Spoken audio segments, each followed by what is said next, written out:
We'll now move to the portion of our meeting that we refer to as our public comment period. Our clerk will play in comments received for this evening.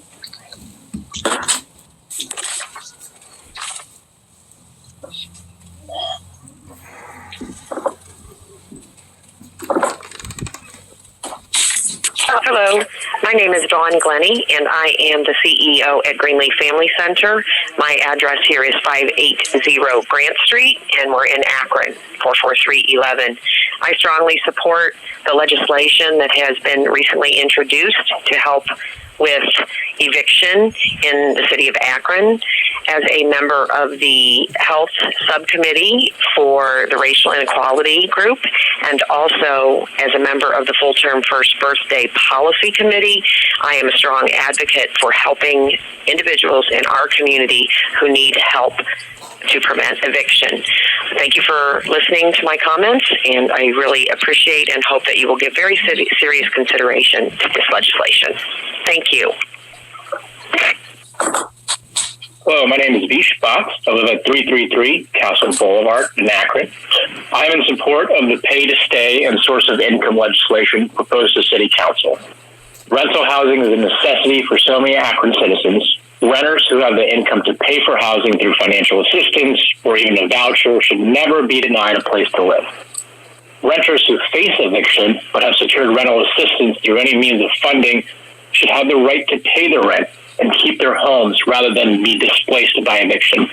I support this legislation, and I encourage you to pass it on as soon as possible. Thank you so much. Have a great day.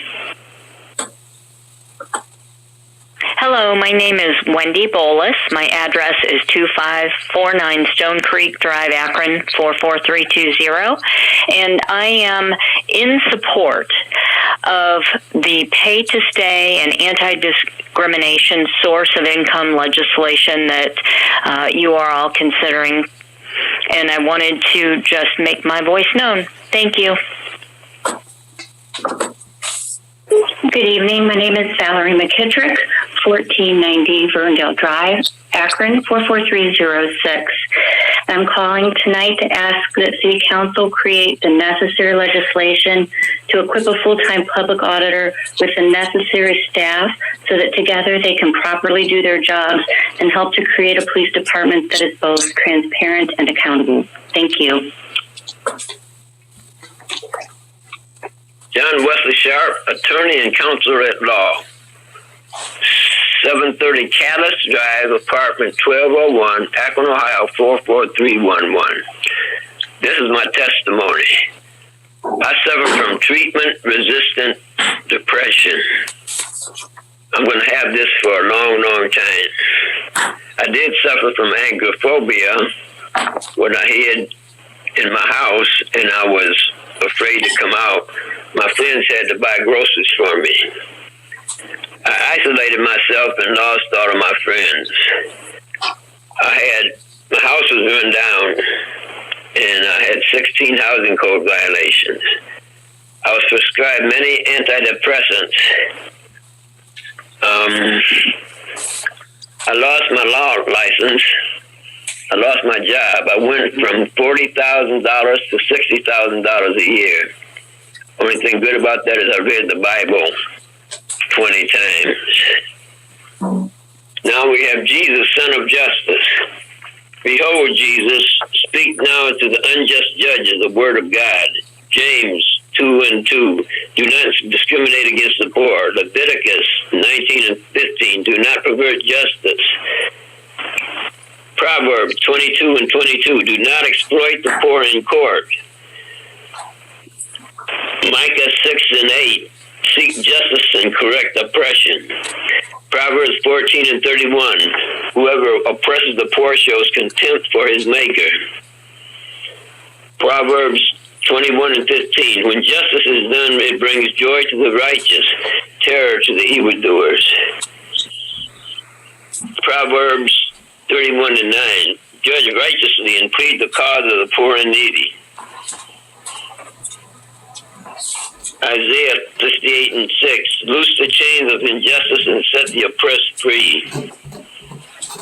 Micah 6:8. Act justly and love mercy. And finally, Amos 5:24, let justice flow like a river. We wanted to congratulate the people's judge, Annalisa Stubbs-Williams, for trying to do the best she can. Amen and thank you. Hi, good afternoon. My name is KT Palmer, and I live at 1552 West Exchange Street, Akron, 44313. I'm actually in Ward 4, which is represented by Russ Neal. And I love the opportunity for our community to voice their opinion and speak directly. I think this is a wonderful opportunity and forum for that. I would love to see our city officials and leaders who have spoken out over the weekend regarding the scenario with the individual and the police department. I'd like to see us really tone down the talk regarding racism. As an African-American woman, I think there are a lot more problems within our city that we could be dealing with or addressing, and I just don't think racism falls at a high priority. I think it was as a result of the killing of Nakia Crawford that took place last year, and one of our state representatives came out and declared racism as a public health crisis. And I think the responsibility should be on our leadership to come out and apologize, seeing as how those killers were young African-American individuals. So I would like us to see our leadership be held more accountable as they are sought after for direction among our Akron community. I feel like if half of our city is being ran by Black people, I do not believe and have not accepted and will not believe that racism is a problem, especially if half of our city is being ran by Black people. So I do not buy that. I believe the majority of the city does not buy that. So if you guys could please stop talking that language that is divisive, I think we could all move forward and help solve some real problems. Thank you. This is Bishop Joey Johnson, presiding bishop of the Bethel Fellowship of Visionary Churches, senior pastor of the House of the Lord, and current chief relational trustee for the Racial Equity Social Justice Task Force.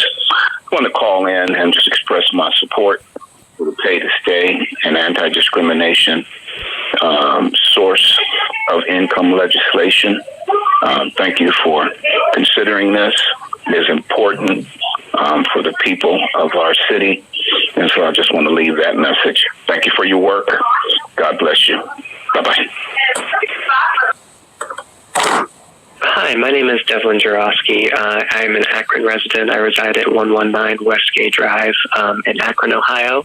And I wanted to call in support of the anti-discrimination source of income and pay to stay legislation that the City Council is currently considering. I've rented all of my adult life, so I know firsthand that these sensible pieces of legislation would greatly impact the security and stability of the livelihoods of our city's renters, especially during a time of such economic precarity as the pandemic. And these pieces of legislation are in everyone's best interest because they remove unnecessary barriers that individuals and families face in not only securing and maintaining stable housing, but they're also fairer and more equitable policies, since the burden of these barriers disproportionately impact marginalized populations. Thanks for considering these comments. Bye. Hello, my name is Colin Robertson, 1456 Hunters Lake Drive. I wanted to make a point of city expenditure.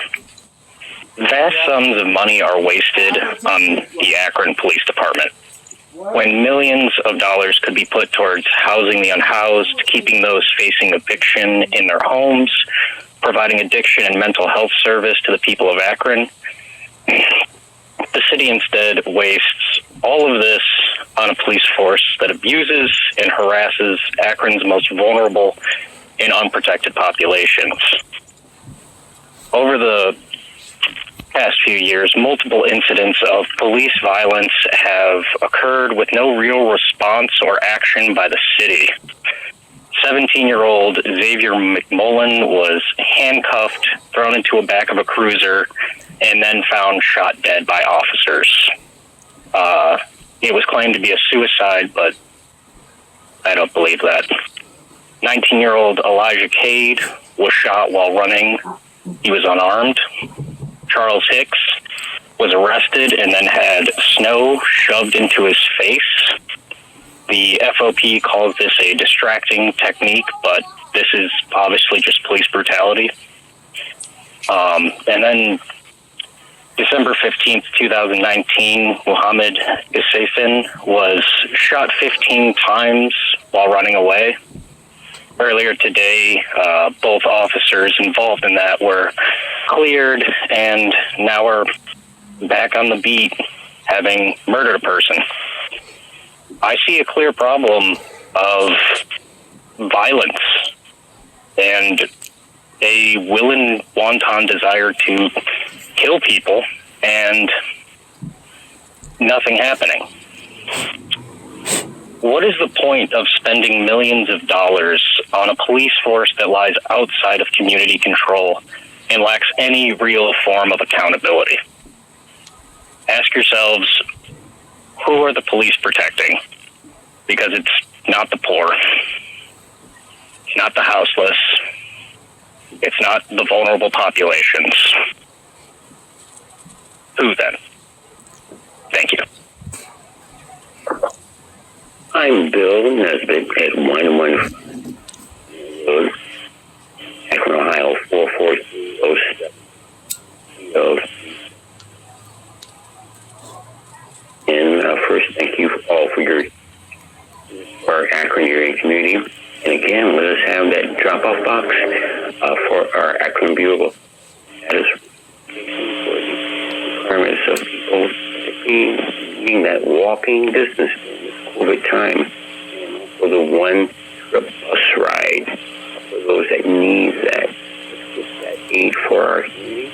And all you have one great 2021 winter to spring Easter season. Hi, my name is Beth Field. I live at 1111 Cherry Avenue, Akron, Ohio. I am the COO and Director of Programming of the Big Love Network. I am calling because you have soon before you legislation around pay to stay and source of income. I am here to encourage the city to pass this very basic legislation to help us with our eviction crisis. It is actually quite appalling that it's 2021 and we're just now passing legislation such as this. We wonder why our eviction rates have been so bad.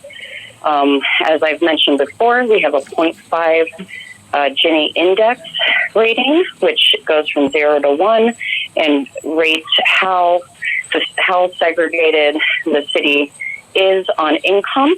That 0.5 is similar to San Francisco and very different from other cities in the state of Ohio. That is partially because the cities throughout the state of Ohio have pay to stay and source of income legislation. Source of income legislation would also help us to desegregate a city that is still very segregated. We talk about that Black Lives Matter. Well, it starts with putting a roof over people's heads, and it is incredibly essential that City Council passes this legislation. I will be sending more information to City Council around the data and information that is out there around why it is critical for City Council to pass this. This is not a slight to landlords. It is about desegregation. I will say that again, this is not a slight to landlords. This is about desegregating a very long-standing segregated city. I hope that you will pass this legislation, and please feel free to reach out to the Big Love Network if you have any questions around policies that concern our environmental health as a city. Have a wonderful day. Hi, my name is Gage Gallagher at 166 North Portage Path in Ward 1. And I was calling in regards to the eviction legislation that's being talked about in City Council. And I'm so surprised that it's something that has not been here the whole time. Most other cities have it. It's a pretty base level legislation. And B, I'm surprised that there's such a controversy about it, and there's such a debate about something that seems to be such a base level human rights action. And you'd think that with the way that our city is and the way that people are suffering and how high our eviction rate is, you'd think that it would be a no-brainer. And I'm just very surprised about that, and I'm very concerned. And I just wanted to make sure that other people know that the city is concerned about this. Thank you.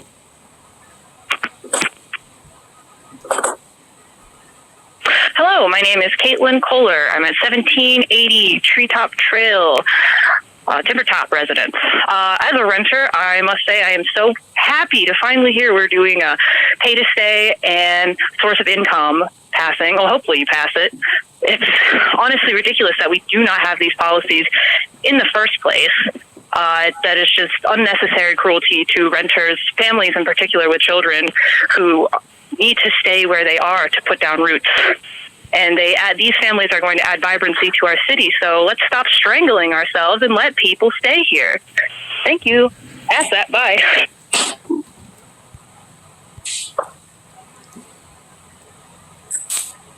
That concludes our public comment period for this evening, and want to take an opportunity just to thank all of those who participated. We'll now move into our committee assignments. Rules, Councilman Freeman. 2:30. Public Safety, Councilman Kamer. 2:15. Budget and Finance, Councilman Freeman. 3 p.m. Parks and Rec, Councilman Neal. 1:45. Planning and Economic Development, Councilman Fusco. 1. Housing and Neighborhood Assistance, Councilman Fusco. 3:15. Public Service, Councilwoman Samples. 2 p.m. Health and Social Services, Councilwoman Amobian. 2:30. Public Utilities and Green Committee, Councilman Freeman. 2:45. Is there anything else coming before council this evening? Councilman Neal, see your hand. Yes, thank you, Madam President. I just want to say I appreciate the calls that came in this afternoon, this evening. But I think it's critical. We're so blessed to live in a country where the beautiful thing about democracy is where we can share our different points of views. And I think it's critical that we create as much opportunity for us to dialogue, because some of the things that were said, I think, shed light on what we call normalizing a conversation, so that when we use words, we understand what we say when we use them. I appreciate my constituent calling with her concerns about racism, but racism is real. And when we talk about structural and institutional racism, she's right. There's 5 black folks on council, but we're not talking about color. We're talking about the structural and institutional systems that have been in place that are well documented. We had an independent study by Brookings Institute that are well documented about how they suppress folks. Racism is real. Classism is real. Sexism is real. And it's within the chambers that we discuss these issues and help to bring forth better policy for our city. So as I've stated before, I would encourage those who are watching this meeting tonight, if you haven't, please watch the Netflix special called Amendment about the 14th Amendment. I love to have discussion, but understand we're not talking about a black or white issue. We're talking about an structural institutional issue that was targeted towards a certain class and race of people. And so I don't want us to tiptoe around that, because many of the things that we are dealing with are well documented, we're dealing with because of systems that were put in place that no matter who you have in the seat, be they black or white, if we're ignorant of how the system was put in place to operate, we will still perpetuate the same disparities. Thank you so much, Councilman Neal, for sharing. Councilwoman Samples? Thank you, Madam President. I really just want to echo what my colleague, Councilman Neal, stated. Was taken back a little bit about with the phone call that came in. I think the more we know, the more we grow. And I don't think it's all based on color. And we all have white brothers and sisters who will stand right next to us in a time of need and when in adversity. So to say that, Black people sit on council and we're not doing anything, we need to apologize for Blacks killing each other. It's kind of a stretch. It's a stretch. I would encourage my colleagues and that caller to look up a book called Why Are All the Black Kids Sitting Together in a Cafeteria by Beverly Tatum. It's a good read, very informative read, and I think the more we know, the more we grow. And I encourage you all, if you've not read the book, to read the book, and as well as that caller. And in closing, this evening starts the beginning of Ramadan. Councilman Malik, I will send one up for you as well as for my son. And I hope that you have a very festive Ramadan. Thank you so much, Councilwoman Samples. Is there anything else coming before council? Councilman Fusco? Yes, motion to adjourn. We have a motion to adjourn. If there are no objections, meeting adjourned.